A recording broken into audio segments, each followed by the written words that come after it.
pack of wolves surrounds a crying boy on the road, and what happens next is shocking. The sun was setting over the vast expanse of the American Midwest, painting the sky in hues of orange and purple. Along a deserted road that cut through endless fields of wheat, a small figure stumbled forward, his tiny feet kicking up dust with each weary step. This was Max, a boy no older than 7, his clothes tattered and his face streaked with dirt and tears. Max's world had shattered just hours ago when his parents' car had pulled over to the side of this very road. With trembling hands, they had ushered him out, promising to return soon.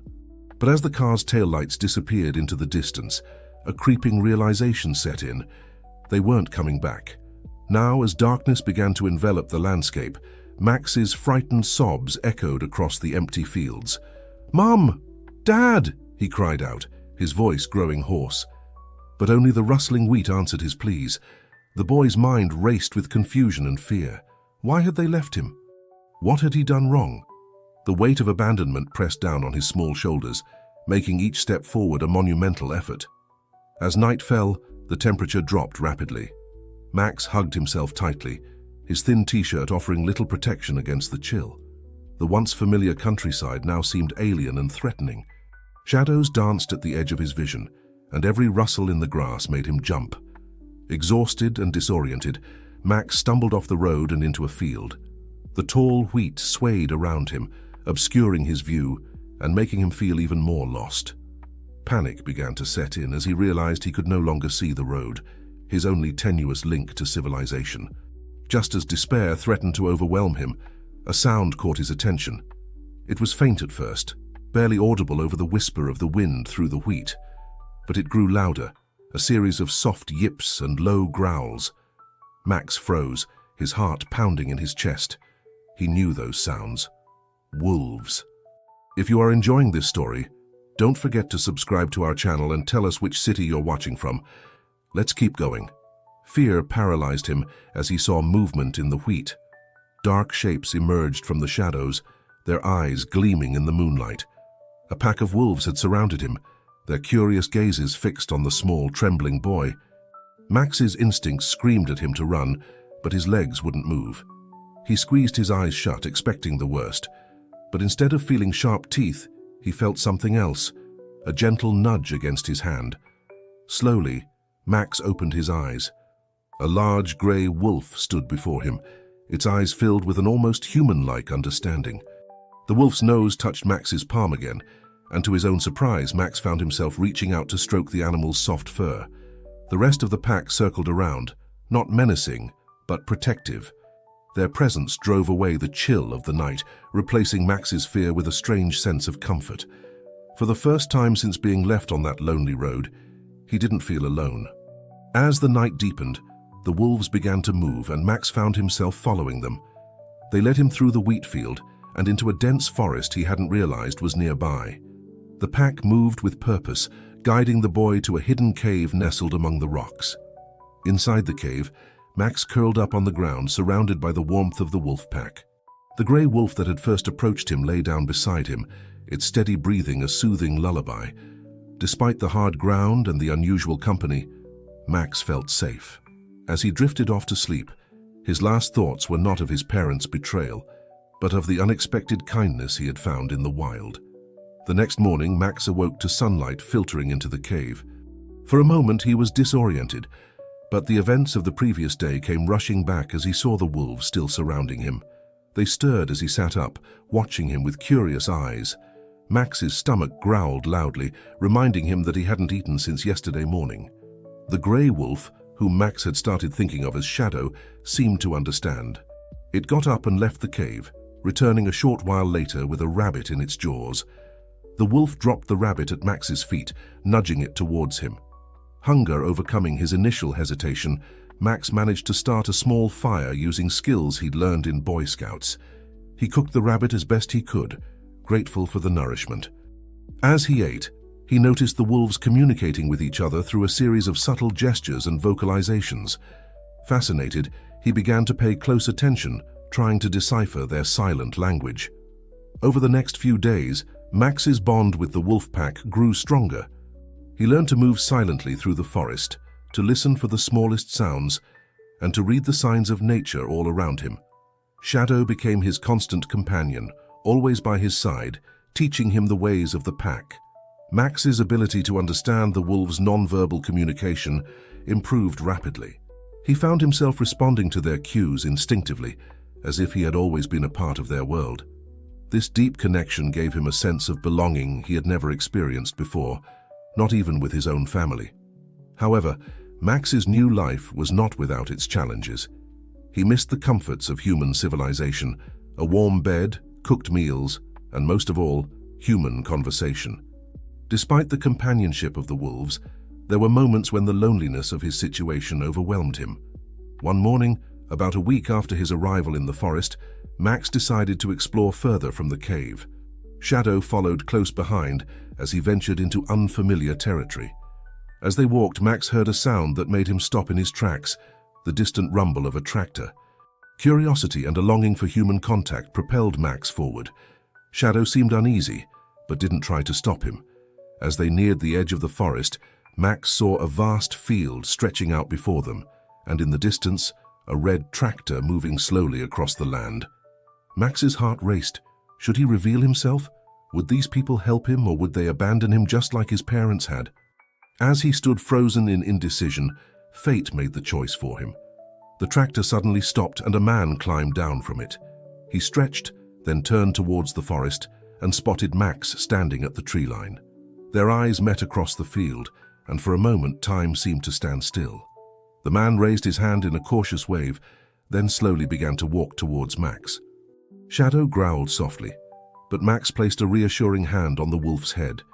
As the man drew closer, Max could see the mixture of surprise and concern on his weathered face. "Hey there, son," the man called out gently. "Are you lost?" Max opened his mouth to respond, but no words came out. It had been so long since he'd spoken to another person that he'd almost forgotten how. Instead, he nodded, tears welling up in his eyes. The man's expression softened. "It's okay," he said, kneeling down to Max's level. "I'm Mr. Thompson. I have a farm not far from here. Why don't you come with me, and we'll figure out how to get you home." Home, the word echoed in Max's mind. Did he even have a home anymore? As Mr. Thompson reached out his hand, Max felt Shadow press against his leg. He looked down at the wolf, seeing a mix of sadness and understanding in its eyes. In that moment, Max realized he was standing at a crossroads between two worlds. With a deep breath, Max took Mr. Thompson's hand. As they walked towards the tractor, he glanced back at Shadow, who watched from the edge of the forest. Max raised his free hand in a silent goodbye, promising himself that this wouldn't be the end of his connection with the wolves. As they drove towards the Thompson farm, Max's mind swirled with questions about what would happen next. But one thing was certain: his life would never be the same again. The old pickup truck rumbled down the dirt road, kicking up clouds of dust in its wake. Inside, Max sat quietly next to Mr. Thompson, his eyes wide as he took in the unfamiliar surroundings. The boy's clothes were dirty and torn, his hair a tangled mess, but there was a wild sort of strength in his eyes that caught Mr. Thompson's attention. "So, son," Mr. Thompson said gently, breaking the silence, "can you tell me your name?" Max hesitated for a moment, his voice rusty from disuse. "Max," he finally managed, his voice barely above a whisper. Mr. Thompson nodded, a kind smile crinkling the corners of his eyes. "Well, Max, it's nice to meet you. Can you tell me how you ended up in the forest?" Max's face clouded over, the pain of abandonment still fresh. He shook his head, unable to find the words to explain what had happened. Sensing the boy's distress, Mr. Thompson didn't push further. "That's all right, Max. You don't have to talk about it if you don't want to. We're almost at the farm now. My wife, Sarah, will be glad to meet you." As they crested a hill, a sprawling farmhouse came into view, its white paint gleaming in the afternoon sun. Fields of corn stretched out on one side, while a barn and a few outbuildings dotted the landscape on the other. To Max, who had spent the past week in the wild, it looked like a scene from another world. Mrs. Thompson was waiting on the porch as they pulled up, her face a mixture of curiosity and concern. As Max climbed out of the truck, she gasped softly, taking in his bedraggled appearance. "Oh, you poor dear," she said. immediately going into mothering mode. "Let's get you cleaned up and into some fresh clothes. Then we'll have a nice hot meal. How does that sound?" Max nodded, overwhelmed by the kindness of these strangers. As Mrs. Thompson led him into the house, he couldn't help but look back towards the forest in the distance, wondering if Shadow and the other wolves were watching. The next few hours passed in a blur for Max. He was given a warm bath, his first in days, and a set of clean clothes that had belonged to the Thompsons' son, now grown and living in the city. The hot meal that followed was simple: meatloaf, mashed potatoes, and green beans. But to Max it tasted like the finest feast he'd ever had. As night fell, the Thompsons set up a comfortable bed for Max in their spare room. But as he lay there in the darkness, surrounded by unfamiliar sounds and smells, sleep eluded him. He found himself longing for the earthy scent of the forest, the warmth of the wolf pack, and the soothing presence of Shadow. Just before dawn, Max slipped out of bed and tiptoed to the window. In the dim pre-dawn light, he could just make out the line of trees in the distance. His heart ached, with a strange mix of longing and guilt. He felt grateful for the Thompsons' kindness, but a part of him felt like he had abandoned his wolf family. Over the next few days, Max slowly began to adjust to life on the farm. Mr. Thompson showed him around, teaching him about the various crops they grew and the animals they raised. Max found that many of the observational skills he'd learned from the wolves translated well to farm life. He could sense changes in the weather, spot signs of animals in the fields, and move with a quiet grace that impressed the seasoned farmer. Mrs. Thompson, for her part, doted on Max, making sure he was well fed and comfortable. She even began to teach him to read, discovering that his education had been somewhat neglected. Max took to the lessons eagerly, his quick mind absorbing information like a sponge. Despite the warmth and care of the Thompsons, Max couldn't shake the feeling that something was missing. Every night he would stand at his window, looking out at the forest, wondering about Shadow and the pack. And every day he would find excuses to venture a little closer to the tree line, hoping for a glimpse of his wolf friends. About a week after his arrival at the farm, Max's longing finally got the better of him. In the early hours of the morning, before the Thompsons were awake, he slipped out of the house and made his way towards the forest. As he neared the trees, his heart pounding with anticipation, a familiar grey shape emerged from the shadows. "Shadow," Max whispered, dropping to his knees as the wolf approached. Shadow nuzzled him gently, and Max buried his face in the wolf's thick fur, feeling a sense of completeness he hadn't realized he'd been missing. For the next hour, Max sat at the edge of the forest surrounded by the wolf pack. He told them in a mix of words and gestures about his life on the farm. The wolves listened intently, their eyes gleaming with intelligence. As the sun began to rise, Max knew he had to return to the farmhouse, but he promised the wolves he would visit again soon. When Max slipped back into the house, he found Mr. Thompson waiting for him in the kitchen. The farmer's face was a mixture of relief and concern. "I saw you heading out this morning," Mr. Thompson said softly. "I was worried, but something told me to let you go." Max looked down, afraid he was in trouble, but when he glanced up, he saw understanding in Mr. Thompson's eyes. "You went to see the wolves, didn't you?" Mr. Thompson asked. Max nodded, surprised. "How did you know?" Mr. Thompson smiled. "I've seen the way you look at the forest, and I've noticed things about you, Max. The way you move, the way you sense things. You're not like other boys your age. Those wolves, they're family to you, aren't they?" Tears welled up in Max's eyes as he nodded again. Mr. Thompson put a gentle hand on Max's shoulder. "I don't pretend to understand it, son, but I can see it's important to you. We'll figure something out, okay?" As Max hugged Mr. Thompson, feeling a wave of relief wash over him, he realized that perhaps he didn't have to choose between his two worlds after all. Maybe, just maybe, there was a way to bridge the gap between the wild freedom of the forest and the loving security of the farm.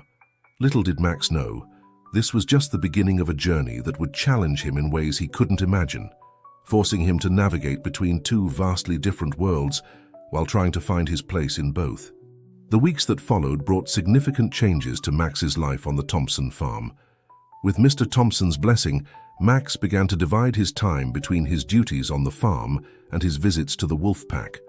This unique arrangement allowed him to nurture both aspects of his identity. the boy who was learning to be human again, and the wild child who had found a family among the wolves. Every morning, Max would wake before dawn to help Mr. Thompson with the farm chores. He learned to milk cows, feed chickens, and tend to the crops with a natural aptitude that impressed the old farmer. In the afternoons, Mrs. Thompson would tutor him, helping him catch up on the education he had missed. Max's quick mind and eager curiosity made him an excellent student, and he soon found himself devouring books on various subjects, particularly those about nature and wildlife. But it was the evenings that Max cherished most. As the sun began to set, he would make his way to the edge of the forest where Shadow and the pack would be waiting. These twilight hours became a sacred time for Max, a bridge between his two worlds. One evening, as Max sat with the pack, observing their interactions and practicing the non-verbal communication he had learned, he had an idea. He began to mimic the wolves' body language and vocalizations, trying to convey a message about his life on the farm. To his amazement and delight, the wolves seemed to understand, responding with their own gestures and sounds. Excited by this breakthrough, Max redoubled his efforts to understand and communicate with the wolves. He started keeping a journal, meticulously recording his observations about wolf behavior and the subtle nuances of their communication. Mr. Thompson, seeing Max's passion, encouraged this pursuit, even helping him set up a small study area in his room where he could write and draw. As Max's understanding of wolf communication deepened, so did his connection with the pack. He found he could convey complex ideas to them and in turn began to understand more about their lives in the forest. This unique ability filled Max with a sense of purpose and belonging he had never experienced before. However, Max's unusual friendship with the wolves did not go unnoticed in the wider community. Word began to spread about the wolf boy living on the Thompson farm. Some locals were fascinated, others skeptical, and a few were downright fearful. One day, as Max was helping Mr. Thompson at the local farmer's market, he overheard a group of townspeople discussing him in hushed tones. "It ain't natural," one man was saying. "Boy running with wolves like that. What if he brings them into town?" "I heard he can talk to them," a woman whispered. "Control them even. What if he sets them on our livestock?" Max felt a cold knot form in his stomach. He had never considered that his connection with the wolves might be seen as a threat. The idea that people might fear him or his wolf family was deeply unsettling. Mr. Thompson, noticing Max's distress, put a comforting hand on his shoulder. "Don't you worry about them, son," he said quietly. "People fear what they don't understand. We'll show them there's nothing to be afraid of." Despite Mr. Thompson's reassurance, Max couldn't shake the feeling of unease. He realized that bridging his two worlds might be more challenging than he had anticipated. It wasn't just about balancing his time between the farm and the forest. It was about finding a way for these two aspects of his life to coexist in a world that might not be ready to accept such an unusual situation. As they drove home from the market, Max's mind raced with questions. How could he help people understand his connection with the wolves? How could he prove that his unique ability was a gift, not a threat? That night, as Max sat with the wolf pack at the edge of the forest, he shared his concerns with Shadow. The wolf listened intently, its intelligent eyes fixed on Max's face. When Max finished speaking, Shadow gently nuzzled his hand as if to say, "We're in this together." Inspired by Shadow's unwavering support, Max made a decision. He would find a way to show the community that his connection with the wolves was something beautiful and valuable, not something to be feared. But he knew it wouldn't be easy. He would need to be patient, persistent, and brave. As Max walked back to the farmhouse that night, a plan began to form in his mind. He would start small, inviting a few trusted individuals to observe his interactions with the wolves. Perhaps if people could see firsthand the gentle nature of his relationship with the pack, their fears would be allayed. The next morning, Max shared his idea with the Thompsons over breakfast. They listened attentively, their faces a mixture of concern and pride. "It's a brave thing you're proposing, Max," Mr. Thompson said, "and it might just work. But we'll need to be careful. We don't want to do anything that might put you or the wolves in danger." Mrs. Thompson nodded in agreement. "We're behind you, Max. Whatever you need, we'll support you." Max felt a surge of gratitude for the Thompsons. Their unwavering support had been a constant in his life since they had taken him in, and he was thankful for it now more than ever. Over the next few days, Max worked with the Thompsons to refine his plan. They decided to start by inviting the local veterinarian, Dr. Laura Chen, to observe Max's interactions with the wolves. As someone with a scientific background and a love for animals, Dr. Chen seemed like the perfect person to begin with. The day of Dr. Chen's visit arrived, and Max felt a mixture of excitement and nervousness. As he led Dr. Chen to the edge of the forest where the pack was waiting, he silently prayed that everything would go smoothly. To Max's relief and joy, the visit was a resounding success. Dr. Chen watched in amazement as Max communicated with the wolves, demonstrating their complex social behaviors and the depth of their intelligence. She was particularly impressed by the gentle interactions between Max and Shadow. "This is extraordinary," Dr. Chen said as they walked back to the farm. "I've never seen anything like it." "You have a real gift, Max." Max beamed with pride, feeling for the first time that his unique ability might be seen as something positive by the wider world. Dr. Chen's visit was just the beginning, but it was a step in the right direction. As Max went to bed that night, he felt a renewed sense of hope and purpose. He knew the path ahead would not be easy, but he was ready to face the challenges. With the support of the Thompsons, the loyalty of his wolf family, and his own determination, Max felt ready to bridge the gap between his two worlds and show everyone the beauty of the connection he had forged. Little did Max know, his journey was about to take an unexpected turn, one that would test his resolve and push the boundaries of his unusual abilities even further. The success of Dr. Chen's visit had given Max a new sense of confidence. Over the next few weeks, he carefully orchestrated a few more controlled interactions between trusted community members and the wolf pack. Each encounter helped to slowly chip away at the fear and misconceptions surrounding Max and his unusual family.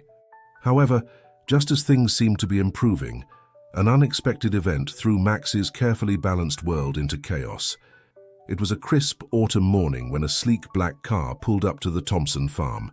Max was in the barn, helping Mr. Thompson repair some equipment when they heard the crunch of tires on gravel. They stepped outside to see a well-dressed woman emerging from the car, her sharp eyes scanning the farmyard before landing on Max.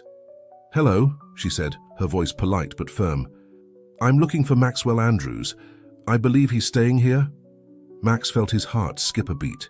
No one had called him by his full name since before. Mr. Thompson placed a protective hand on Max's shoulder. "I'm Frank Thompson," he said. "And who might you be, ma'am?" The woman produced a business card. "Jessica Reeves, Child Protective Services. We recently received information about a child matching Maxwell's description living here. I'm here to assess the situation." Max's mind raced. Child Protective Services. Had someone reported the Thompsons? Or worse, had his parents somehow found out where he was? Mr. Thompson's voice remained calm, though Max could feel the tension in his hand. "Well, Ms. Reeves, why don't you come inside? I'm sure we can sort this out." As they walked to the house, Max caught sight of movement at the forest's edge. Shadow was there, watching intently. Max gave a subtle hand signal, one he had developed to communicate "stay hidden" to the pack. Shadow retreated into the trees, but Max knew the wolf would be keeping a close eye on the situation. Inside, Mrs. Thompson greeted them with a mixture of hospitality and concern. As they all sat around the kitchen table, Ms. Reeves began to explain the purpose of her visit. "We received an anonymous tip about a child living here without proper documentation," she said. "Given the unusual circumstances, I've been assigned to investigate and ensure that Max's well-being is being properly looked after." Max listened as the Thompsons explained how they had found him, their efforts to provide him with a stable home, and their attempts to locate his family. They carefully avoided mentioning the wolves, unsure of how such information would be received. Ms. Reeves listened attentively, taking notes. Then she turned to Max. "Maxwell, can you tell me how you came to be here? Do you remember what happened to your parents?" Max hesitated, the painful memories flooding back. He had never fully explained to anyone, not even the Thompsons, what had led to his abandonment. But something in Ms. Reeves' kind yet professional demeanor made him feel safe enough to speak. They left me," Max said quietly. "By the side of the road. They said they'd come back, but they never did." His voice grew stronger as he continued. "But Mr. and Mrs. Thompson found me. They've taken care of me. They're my family now." Ms. Reeves's expression softened. "I see. And you feel safe and happy here, Max?" Max nodded emphatically. "Yes, very much." The conversation continued for another hour, with Ms. Reeves asking detailed questions about Max's education, healthcare, and daily life. The Thompsons answered honestly, highlighting their efforts to give Max a normal life while respecting his unique experiences. As the interview wound down, Ms. Reeves seemed satisfied. "Well, from what I can see, Max appears to be in a loving and stable environment. However," she added, her tone becoming more serious, "there are legal procedures we need to follow. We'll need to formalize your guardianship, Mr. and Mrs. Thompson, and there will need to be regular check-ins to ensure Max's continued well-being."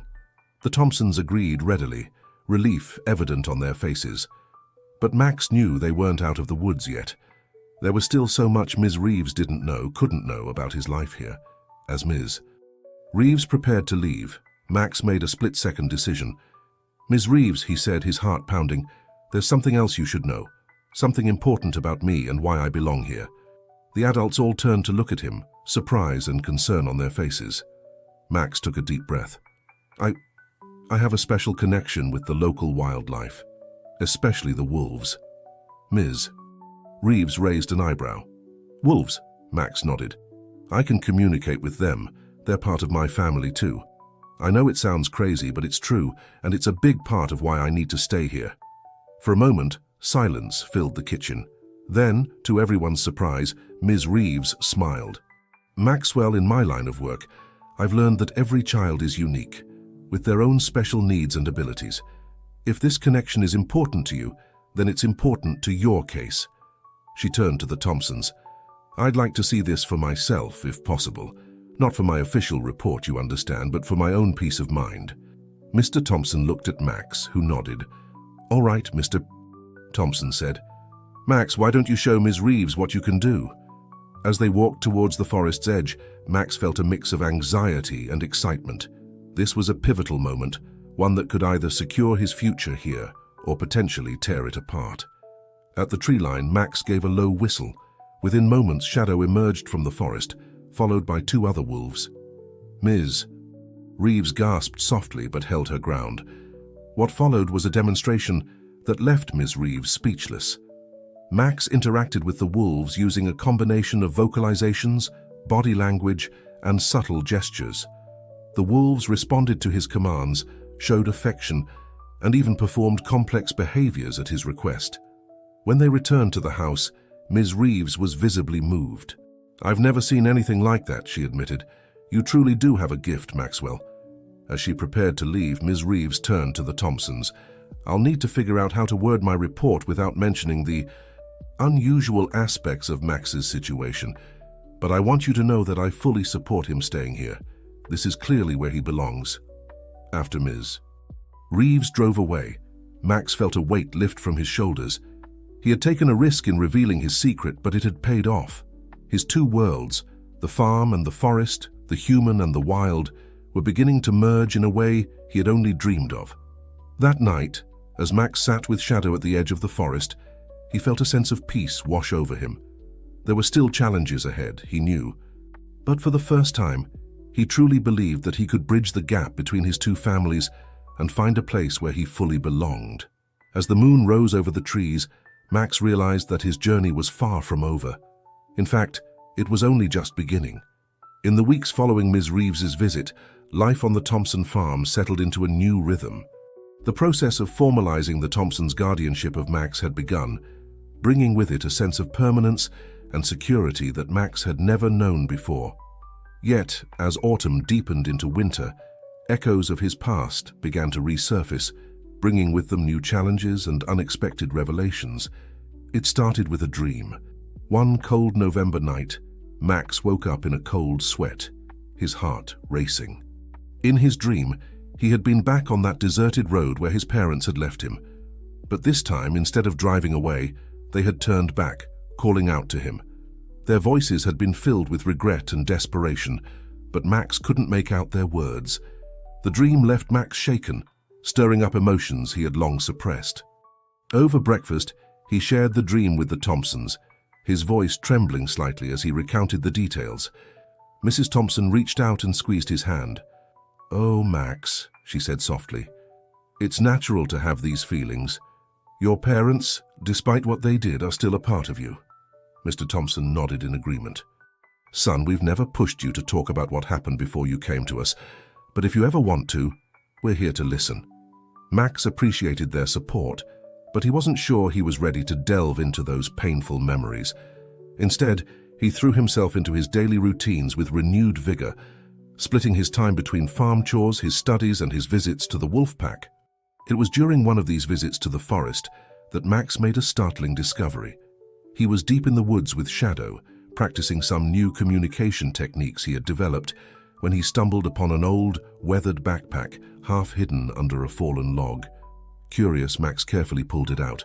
The backpack was caked with mud and leaves, clearly having been there for some time. With trembling hands, he unzipped it, revealing its contents. A few articles of children's clothing, a tattered stuffed animal, and a water-damaged notebook. Max's breath caught in his throat as he recognized the items. They were his, the belongings he had with him on the day his parents left him. In the chaos and fear of that day, he must have dropped the backpack without realizing it. With Shadow watching intently, Max opened the notebook. Most of the pages were illegible, the ink blurred by water and time. But on one page, he could make out a series of numbers. A phone number. Max's mind raced. Could this be his parents' number? Had they left it for him, expecting him to find his way back? Or was it just a random set of digits, meaningless after all this time? Torn between curiosity and fear, Max decided to share his discovery with the Thompsons. That evening, he brought the backpack back to the farm and laid out its contents on the kitchen table. The Thompsons listened in stunned silence as Max explained where he had found the backpack and what it meant. When he showed them the phone number, Mrs. Thompson gasped softly.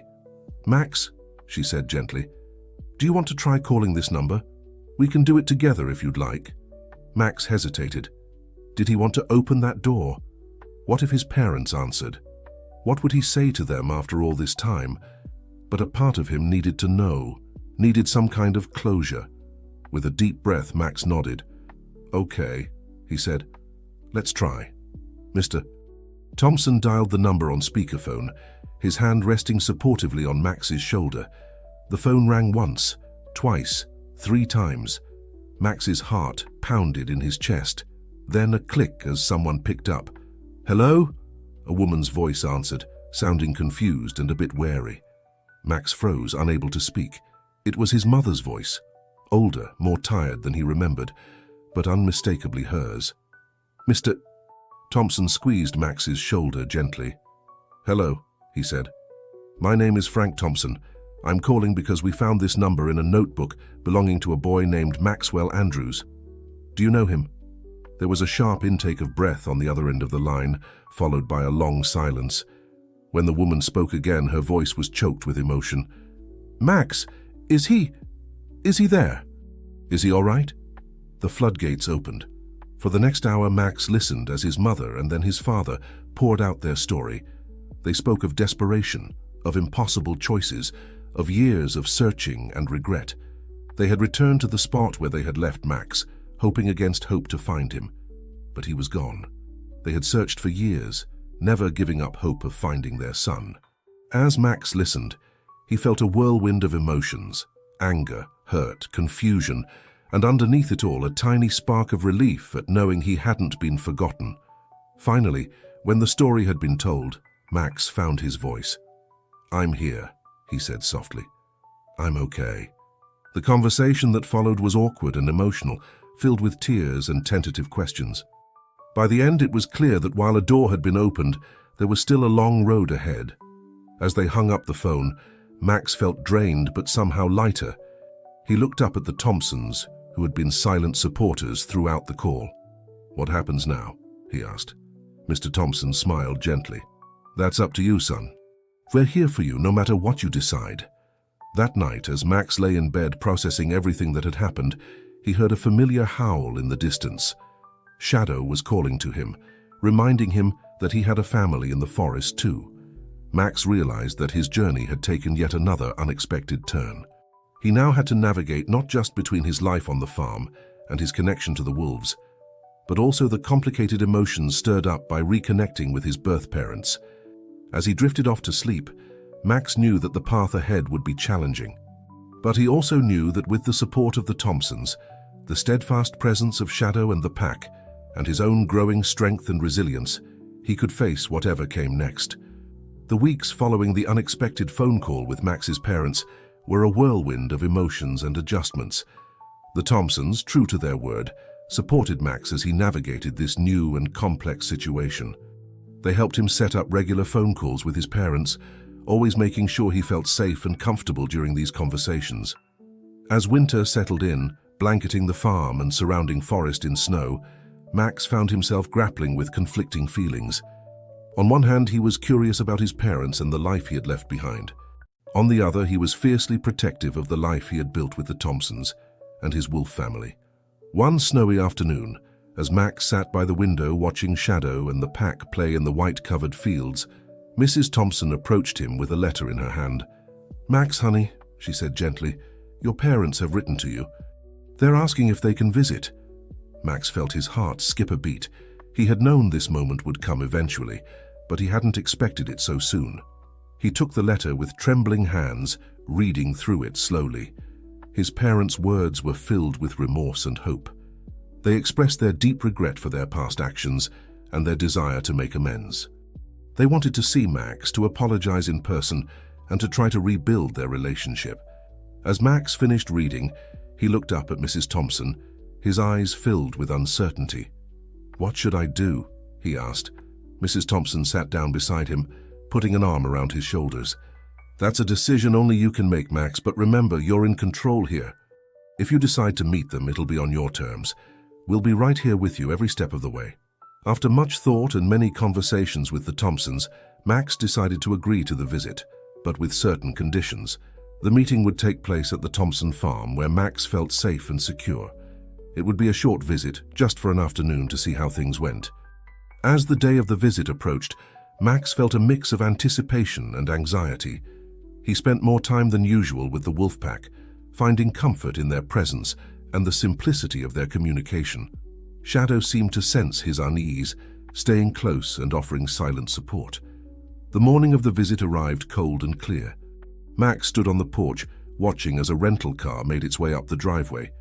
His heart pounded as two figures emerged, a man and a woman, both looking older and more careworn than he remembered. For a moment, time seemed to stand still. Then, with a deep breath, Max stepped forward to meet his parents. The reunion was emotional and awkward. There were tears, hesitant hugs, and long silences filled with unspoken words. Max's parents couldn't stop staring at him, marveling at how much he had grown and changed. As they sat in the Thompsons' living room, Max's mother reached out to touch his hand. "Max, we can't begin to tell you how sorry we are," she said, her voice choked with emotion. "What we did, it's unforgivable. We've regretted it every day since." Max's father nodded, his eyes downcast. "We were in a terrible place, son, but that's no excuse. We failed you, and we'll spend the rest of our lives trying to make it right, if you'll let us." Max listened, his emotions a tangled mess. Part of him wanted to forgive them, to embrace the possibility of having his original family back. Another part remained wary, protective of the life and relationships he had built in their absence. As the afternoon wore on, Max began to relax slightly. He shared some stories about his life on the farm, his studies, and his interest in nature. However, he carefully avoided mentioning his special connection with the wolves, unsure of how his parents would react to this unusual aspect of his life. Just as the visit was drawing to a close, a howl echoed from the nearby forest. Max tensed, recognizing Shadow's call.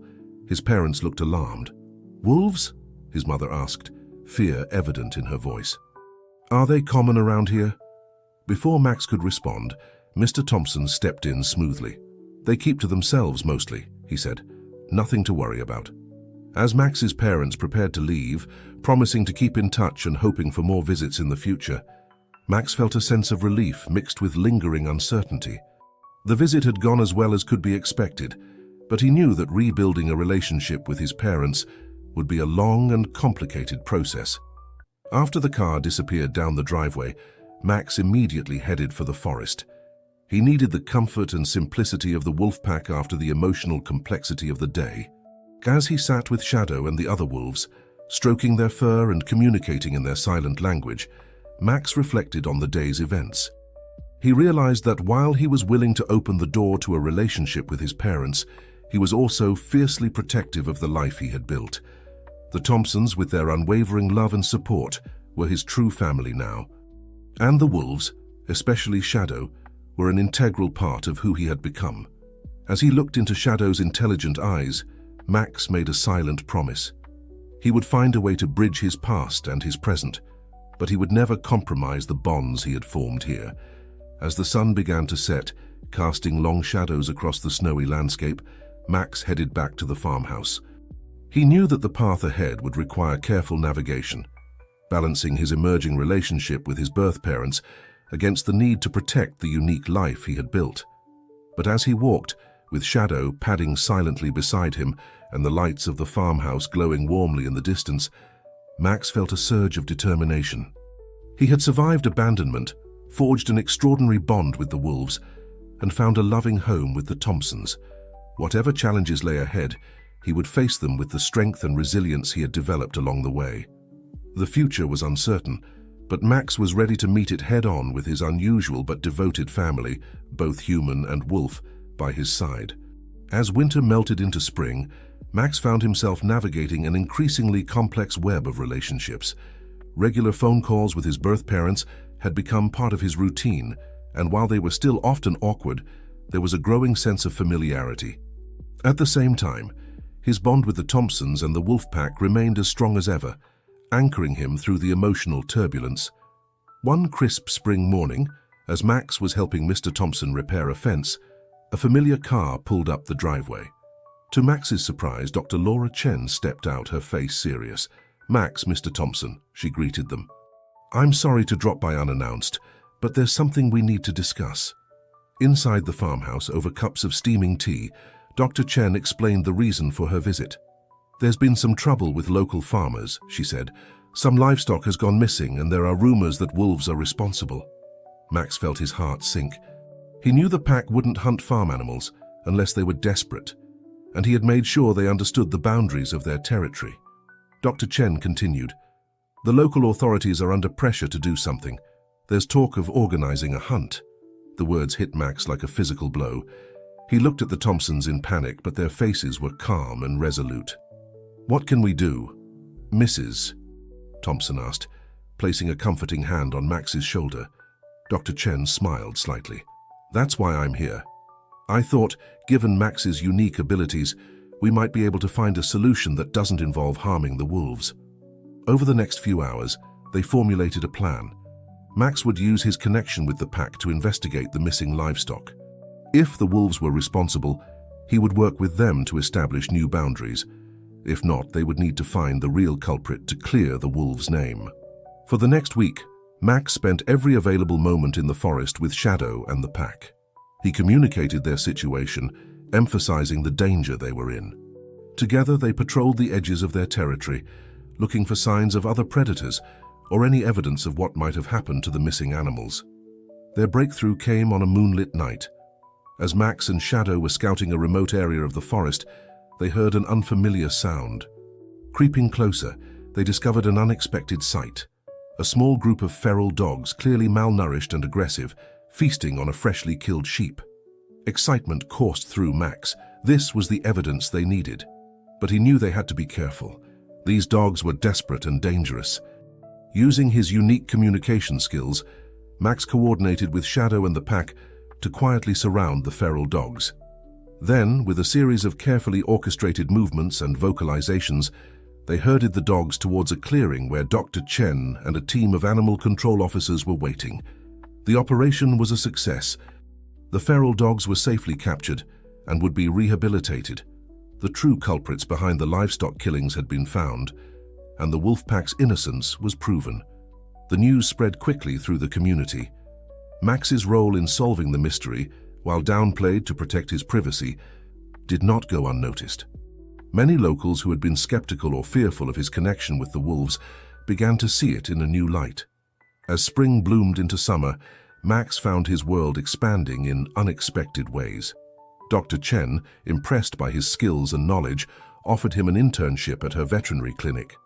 Local farmers, grateful for his help with the feral dog situation, began to seek his advice on wildlife issues. Even Max's relationship with his birth parents took on a new dimension. During their next visit, emboldened by his recent experiences, Max decided to share the truth about his connection with the wolves. To his surprise and relief, his parents listened with open minds. While they struggled to fully understand, they made an effort to accept this extraordinary part of their son's life. "You've grown into a remarkable young man, Max," his father said, his voice thick with emotion. "We may not understand everything about your life now, but we're proud of you." As the summer sun set on another day, Max sat on the porch of the farmhouse, Shadow lounging at his feet. He reflected on the journey that had brought him to this point, from an abandoned, frightened boy to a young man with an extraordinary gift and a unique place in the world. The challenges were far from over. Balancing his various roles, son to two sets of parents, bridge between the human and animal worlds, and a growing advocate for wildlife, would never be easy. But as he scratched behind Shadow's ears and watched the fireflies begin to dance in the twilight, Max felt a deep sense of peace. He had found his pack, both human and wolf. He had discovered his calling, using his unique abilities to help both people and animals. And most importantly, he had found himself. As the stars began to twinkle in the darkening sky, Max smiled. Whatever the future held, he was ready to face it, with his extraordinary family by his side. Little did he know, the greatest challenge of his young life was just around the corner, one that would test every skill he had learned and every relationship he had built. As summer faded into autumn, a sense of unease began to settle over the community. Rumors of a large-scale development project on the outskirts of town had been circulating for weeks. Initially dismissed as gossip, the rumors gained credibility when surveyors and men in expensive suits were spotted examining the land that bordered the forest, the very forest that was home to Max's wolf pack. One crisp October morning, Max was helping Dr. Chen at the veterinary clinic when Mr. Thompson burst through the door, his face etched with concern. "Max, Dr. Chen," he said, slightly out of breath. "You need to see this." He unrolled a large map on the examination table. It was a development plan for a massive resort complex, complete with golf courses, hotels, and a ski slope. The proposed development would cut deep into the forest, destroying a significant portion of the wolves' territory. Max felt his heart drop. "This can't happen," he said, his voice barely above a whisper. "It would devastate the pack and all the other wildlife in the area." Dr. Chen studied the map closely. "This would be an ecological disaster," she agreed. "But stopping a project of this scale won't be easy." Over the next few days, Max threw himself into research, working with Dr. Chen and the Thompsons to understand the full impact of the proposed development. They discovered that the project was being pushed by a powerful corporation with deep pockets and political connections. As word spread about the development, the town became divided. Some saw it as an opportunity for economic growth and jobs, while others were concerned about the environmental impact and the change it would bring to their quiet community. Max knew he had to act, but he also realized that this was bigger than just him and the wolves. He needed to rally the community to protect their shared environment. With the help of Dr. Chen and his school's environmental club, Max organized a town hall meeting to discuss the development. The turnout was larger than anyone expected, with passionate voices on both sides of the issue. When it was Max's turn to speak, he took a deep breath and stepped up to the microphone. Looking out at the sea of familiar faces, he began to share his unique perspective on the forest and its inhabitants. He spoke of the intricate web of life that existed in the woods, of the delicate balance between predator and prey, of the countless species that called the forest home. Without explicitly mentioning his ability to communicate with the wolves, he painted a vivid picture of their intelligence, their family structures, and their importance to the ecosystem. This forest isn't just trees and animals, Max concluded, his voice strong with conviction. It's a living, breathing community, and it's part of our community too. If we destroy it, we're not just losing trees and wildlife, we're losing a part of ourselves. His words seemed to resonate with many in the audience, but Max knew that emotions alone wouldn't be enough to stop the development. They needed a plan. In the weeks that followed, Max and his allies worked tirelessly. They gathered scientific data on the local ecosystem, documented the rare species that inhabited the forest, and studied the potential economic impact of preserving the area for ecotourism rather than development.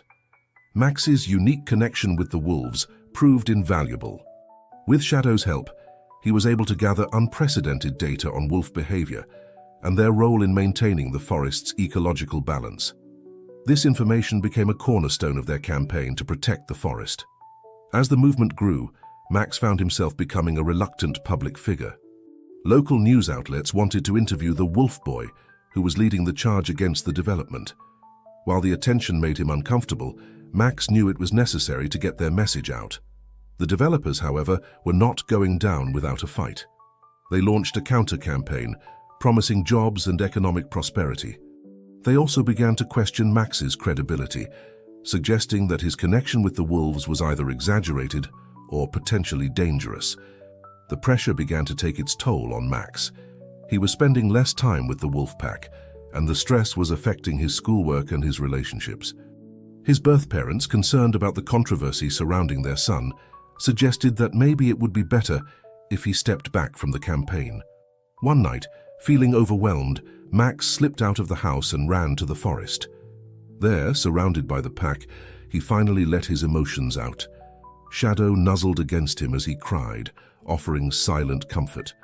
As Max sat there, surrounded by the wolves under a canopy of stars, he had a moment of clarity. This wasn't just about saving the wolves or even just the forest. It was about standing up for what was right, about being a voice for those who couldn't speak for themselves. He realized that his unique ability to bridge the human and animal worlds came with a responsibility he couldn't ignore. With renewed determination, Max returned home. He knew the fight ahead would be tough, but he was ready to face it. The wolves had taught him about loyalty, perseverance, and the strength of the pack. Now it was time to put those lessons into action. As he walked back to the farmhouse, Max could feel the eyes of the pack watching him from the forest's edge. Their presence gave him strength. Whatever challenges lay ahead, he knew he wouldn't face them alone. The battle for the forest's future was just beginning, and Max was prepared to lead the charge. Little did he know, the final confrontation would test him in ways he never imagined, forcing him to draw on every skill and relationship he had cultivated along his extraordinary journey. The battle to save the forest had reached its crescendo. As winter settled in, bringing with it a blanket of snow and an air of uncertainty, Max found himself at the center of a storm that had engulfed the entire community. The developers had pushed for a final town vote on the project, confident that their promises of economic prosperity would sway the majority. The date was set for the week before Christmas, and both sides were pulling out all the stops in their campaigns. Max, with the support of Dr. Chen, the Thompsons, and a growing group of environmental activists, had been working tirelessly. They had gathered petitions, organized peaceful protests, and continued to educate the community about the importance of preserving the forest ecosystem. But as the vote drew near, Max could feel the tide turning against them. The developers' promises of jobs and economic growth were powerful motivators in a town that had seen better days. Even some of their staunchest supporters were beginning to waver. On the night before the vote, Max sat on the porch of the farmhouse, his breath visible in the cold air. He felt the weight of responsibility pressing down on him. Shadow, sensing his distress, padded up and rested his head on Max's knee. "What if we fail?" Max whispered, scratching behind the wolf's ears. "What will happen to you and the pack, to all the creatures in the forest?" As if in response, a chorus of howls rose from the forest, echoing across the snow-covered fields. It was a sound that never failed to stir something deep within Max's soul. Suddenly, an idea began to form in his mind. It was risky, potentially dangerous, but it might be their last chance to turn the tide. The next morning, as the town gathered for the vote, Max put his plan into action. He had asked Dr. Chen and the Thompsons to stall the proceedings for as long as possible, giving him the time he needed. As the meeting began, Max was nowhere to be seen. Whispers and speculation rippled through the crowd. The developers, sensing victory, pushed for an immediate vote. Just as it seemed all hope was lost, the doors of the town hall burst open. A collective gasp rose from the assembled citizens as Max walked in, flanked by Shadow and several other wolves from the pack. The room fell into a stunned silence as Max made his way to the front, the wolves moving gracefully beside him. Fear, awe, and confusion warred on the faces of the townspeople. "I know many of you are afraid," Max began, his voice steady despite his racing heart. "You're afraid for your future, for your jobs, for your families. I understand that fear, but I'm asking you to look beyond it, to see what we truly stand to lose." He gestured to the wolves beside him. "These creatures aren't just animals. They're our neighbors, part of a delicate balance that has existed for centuries. They don't have a voice in this vote, but their future and ours hangs in the balance." Max went on to explain more openly than ever before his unique connection with the wolves. He demonstrated there in front of everyone how he could communicate with them, showing the depth of their intelligence and emotional capacity.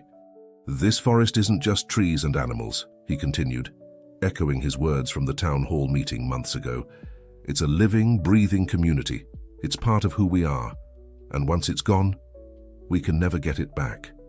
As he spoke, something remarkable began to happen. The wolves, sensing the importance of the moment, began to interact gently with the people nearest to them. Shadow approached a young girl in the front row, allowing her to tentatively pat his head. Another wolf nuzzled the hand of an elderly man who laughed in delight. The atmosphere in the room began to shift. Fear gave way to wonder, and then to understanding. People who had been firmly in favor of the development found themselves reconsidering as they looked into the intelligent eyes of the wolves. Max concluded his speech with a plea for coexistence and conservation. "We don't have to choose between progress and preservation," he said. "We can find a way forward that respects both our needs and the needs of the natural world. But once we destroy this forest, that choice is gone forever." As Max finished speaking, the room erupted into discussion. The vote, when it finally came, was close, but in the end, the forest was saved. The development project was rejected in favor of a more sustainable plan that would preserve the majority of the forest while still providing economic opportunities for the town. In the days that followed, Max's life changed dramatically. His unique ability, now public knowledge, made him something of a celebrity. Universities and research institutions clamored to work with him, offering opportunities to study wolf behavior and communication in ways never before possible. But for Max, the real victory was much more personal.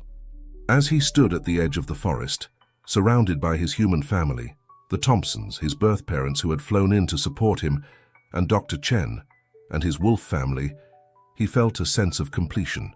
He had bridged two worlds, finding his place in both. He had given a voice to those who couldn't speak for themselves, and in doing so had discovered his own voice and purpose.